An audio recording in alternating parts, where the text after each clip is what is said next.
Very good morning to all of you. So कल हमने prime numbers, composite numbers, factors, multiples इन सब के बारे में जाना था।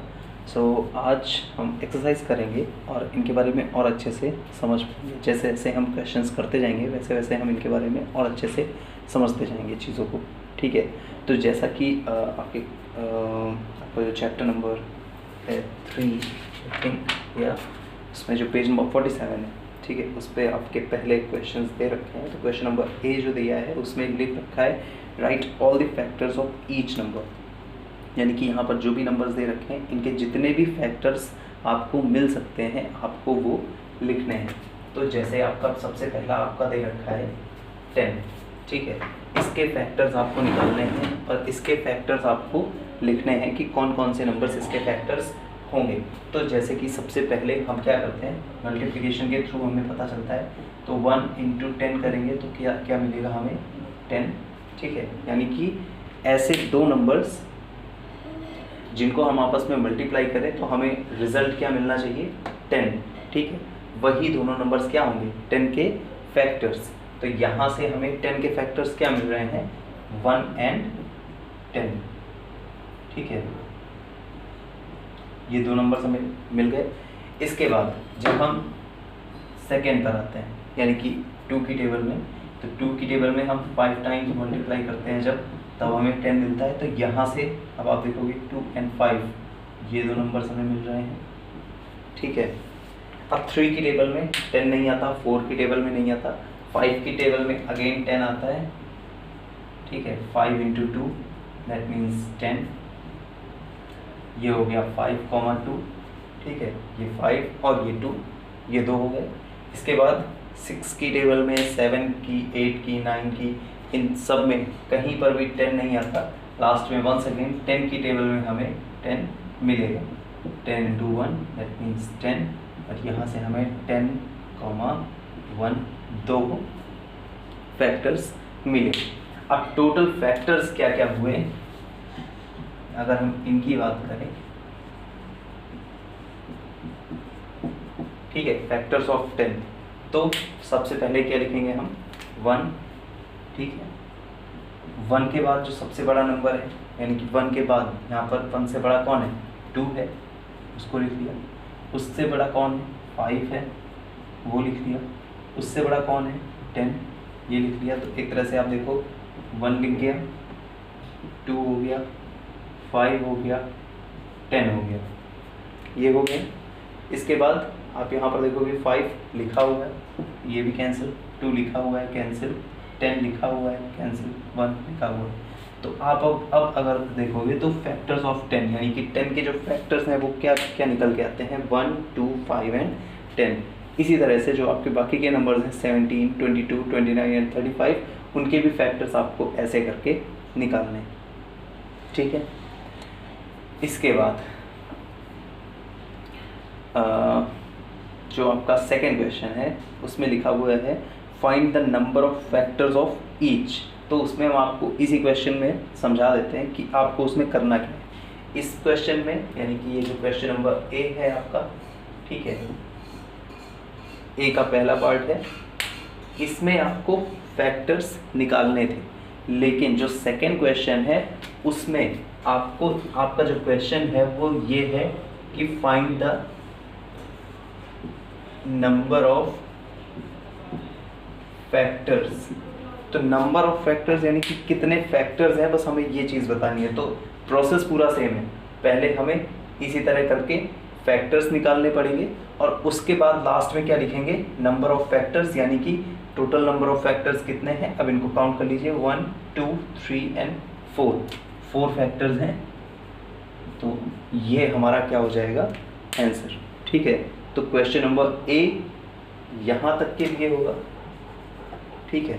लेकिन जब क्वेश्चन नंबर बी हम सॉल्व करने लगेंगे तो क्वेश्चन नंबर बी में हमें ये एक चीज़ ऐड करनी होगी और उसके बाद हम जितने भी फैक्टर्स होंगे उनको आपस में काउंट करेंगे और आपस में काउंट करके उसके बाद हम इसको यहाँ पर ऐसे लिख देंगे। ये हो गया आपका क्वेश्चन नंबर बी, ठीक है। इसके बाद आता है आपका क्वेश्चन नंबर सी, जो कि हम सॉल्व करेंगे और देखेंगे। हालांकि जैसे जो चीज़ हमने कल बताई थी कि प्राइम नंबर और कंपोजिट नंबर हम कैसे निकालते हैं, बस यहाँ पर भी हमें सेम चीज़ वैसे ही निकालनी है, ठीक है। वही चीज़ इन्होंने निकालने के लिए बोली है। इन्होंने बोला है कि इन जो भी ये नंबर्स दे रखे हैं इनमें से ऐसे कौन से नंबर्स हैं जो कि प्राइम है या फिर ऐसे कौन से नंबर हैं जो कि कंपोजिट है। तो चलिए देख लेते हैं।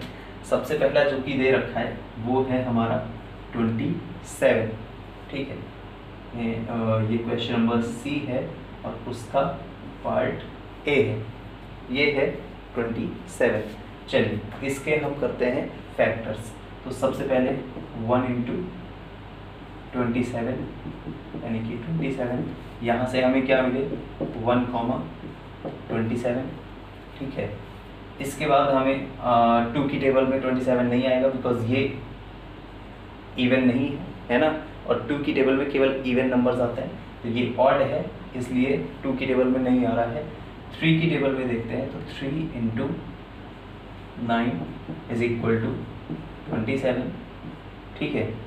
अब इसको अगेन यहाँ से हमें मिले 3, 9, ये दोनों फैक्टर्स मिल गए। तो कल आपको बताया था कि प्राइम नंबर्स और कंपोजिट नंबर में डिफरेंस क्या होता है, और आप लोगों से बोला भी था कि आप लोग इन्हें पढ़िएगा घर पर अपनी बुक से।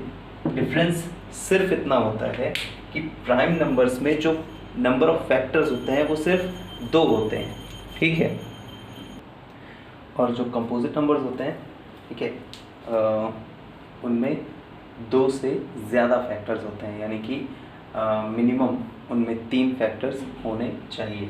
जैसे कि यहाँ पर आप देखोगे 27 में, ठीक है, 27 के फैक्टर्स कितने हैं। अब आप यहाँ पर अगर देखो, ठीक है, तो 1 है, ठीक है, 3 है, 9 है एंड 27। कितने फैक्टर्स हो गए 1, 2, 3 एंड 4, 4 फैक्टर्स हैं, ठीक है। 1, 2, 3 एंड 4 यहाँ पर 4 फैक्टर्स हैं।